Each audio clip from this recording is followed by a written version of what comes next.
Hey everybody, Matt Berg here. Tonight I'm going to be flipping through Ax-Weilder John. This is a book I backed on Zoop. I don't know, a bit ago. I got this not too long ago, a hardcover book. Came with this really cool card right here, Ax-Weilder John, and excellent print quality right here on the book, hardcover. Yeah, really killer stuff. The book, yeah, man, it's about this barbarian axe wielding character named John, and he has to go on this. He's on this journey where he has to deliver these skulls that have a mysterious origin, and you don't know really what he's doing with it. The character, man, I remember when it hit social media, I never really seen anything like this before. Really cool, interesting design. Maybe we can get into some of it right now. The story itself has a really cool introduction, the way it starts up. And it's, let's see where we go. It starts up right here.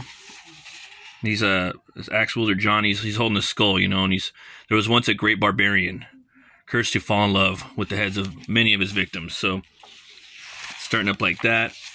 You have him right here. You know, he was known as a thief and a murderer, and good with an axe.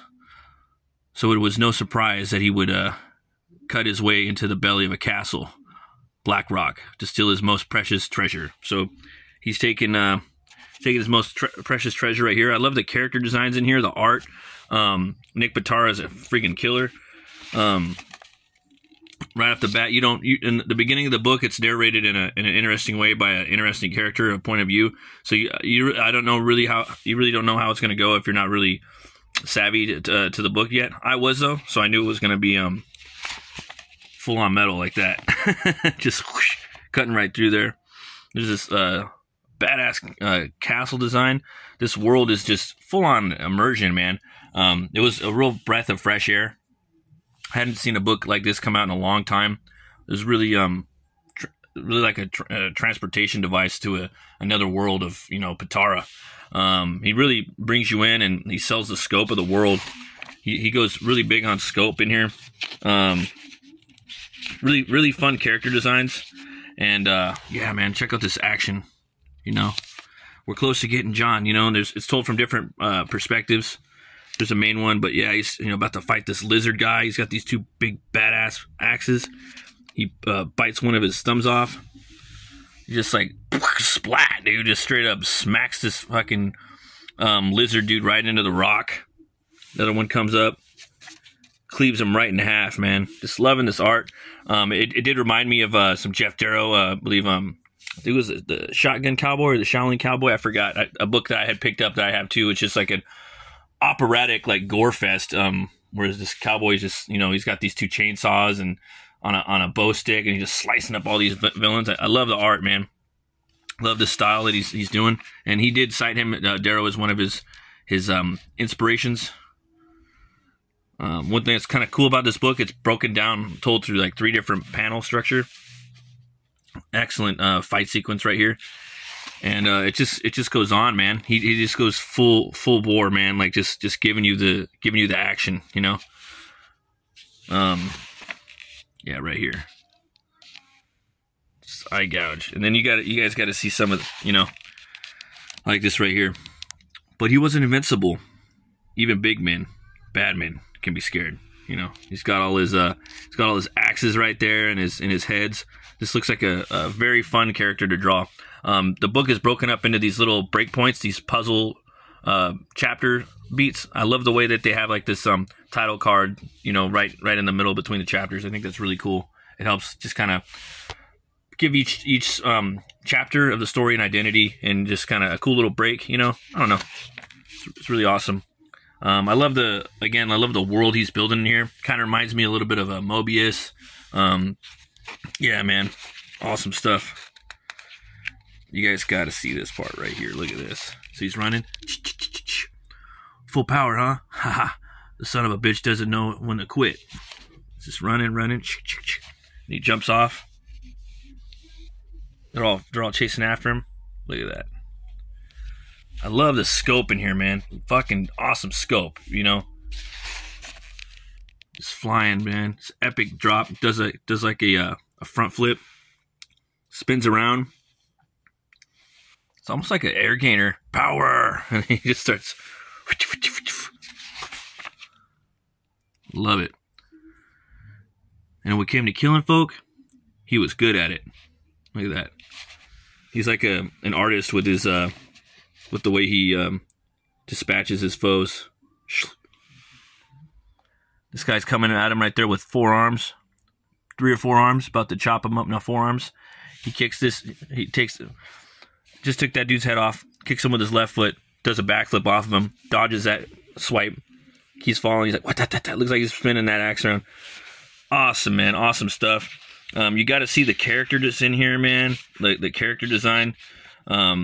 These guys right here. This guy's really cool right here. He's like this puzzle guy. The puzzle. And you have these two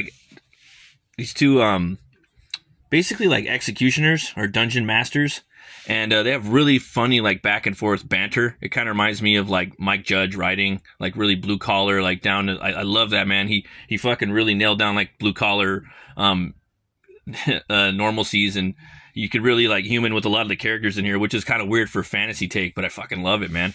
And it was just so refreshing. There's another cool little like homage scene where you get John taking out this like a viper, man. Really cool like concept of taking out like a beast, you know, just folding it back like that. It's a nice gag, you know, stuff like that. There's this one guy, dude. Check this dude out. Fuck, I hunger for meat, for pain. Tell me, will I feast on John's bowels tonight? Will I bathe in his blood? It's so fucking metal, man. Love this book. I don't want to spoil too much more of it, but the book, man, it leaves you, it leaves you wanting more. Like I feel satisfied with the book.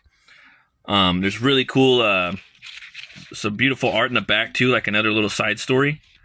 And he also goes into some really cool like behind the scenes with him and editor, I believe Jonathan Hickman, just showing him his process on how to, you know, what he thought about, like little pointers he was giving him. Got some cool new characters coming in. Love this artwork right here. This painterly cover, or painterly style, sorry. Really another way to kind of bring yourself into that world. I like it too because it feels kind of almost prehistoric at times. Almost like it's got like I don't know, like an immersion of apocalyptic times for us, but also taking it back to like the Stone Age or something like that, which I really loved. That was like a cool like fresh take. Got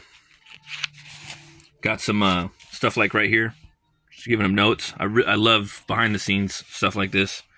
It's art fiend stuff, you know, process fiends I call it. And he did a really cool like fan art gallery in the back. There's this one too I really like. He shows the fan art gallery in the back. Pinups. Lots of cool stuff, man. This looks like a really fun character to draw. And this is the one from the card. Came out great. A lot of really cool new artists. This guy's pretty badass. I've seen his, I don't know his name. Oh, Matt Liz Nowinski. Seen his stuff on the Twatters. He's pretty cool. He's got his own style too. Really cool. Really cool stuff, guys. Oh, yep. Look at that. You guys gotta check this book out. Give it 2 horns way up. Check that book out. You can check out Patara on social media on the Twatter, and I believe that this site is gonna have more books available. But now it's also in stores. So if you go check out you know, Ax-Weilder John in comic shops around the world, amazing, he says. And there's also a book he's doing right now, a cover for, called Jawbone Death. We kind of covered here on this channel a few times. This book is also metal as fuck, and he's doing he did a couple covers. He's got this one. It's the green metal variant. So come on over here and check it out. Back it if you can. They've already sold out of the orange one. I kind of like the I mean, the orange one's sick, but they're both dope. But I like this one. It's got more of that necro death feel to it. You know, a little more metal. So yeah, come over, check it out. You guys look at this. I was at the beer store today, and I came upon this Metal Legion, man. It kind of reminded me of the fucking metallicness of Ax-Weilder John. Just thinking about like the world and the characters and all the crazy monsters and stuff. Man, I fucking loved reading this book. I'm definitely gonna back, you know, every Ax-Weilder John that comes out. I'll be there backing that. So it's like a 6%. I'll go ahead and take a crack at it. You guys look at that awesome cover.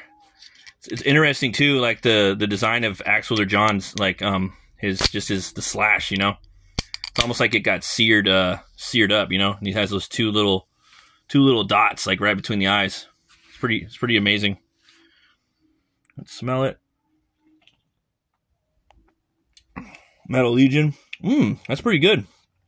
It is kind of spicy. It doesn't, yeah. I like that.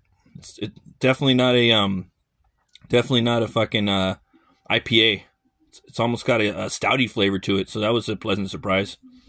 Definitely give the Metal Legion 2 horns way up. Thanks for watching, folks. Thanks for tuning into the Open the Gates interview show and the Metal Movies and Brewskis Live. It's been really cool. People have been turning out for that, and lots of cool stuff that's been going on this year. This year's been coming out on fire, and I'm loving it. And thanks for everyone supporting the channel. Always remember to be bold, be brave, and roll the bones to know your role. I'll see you guys later. Have a great week. Bye-bye.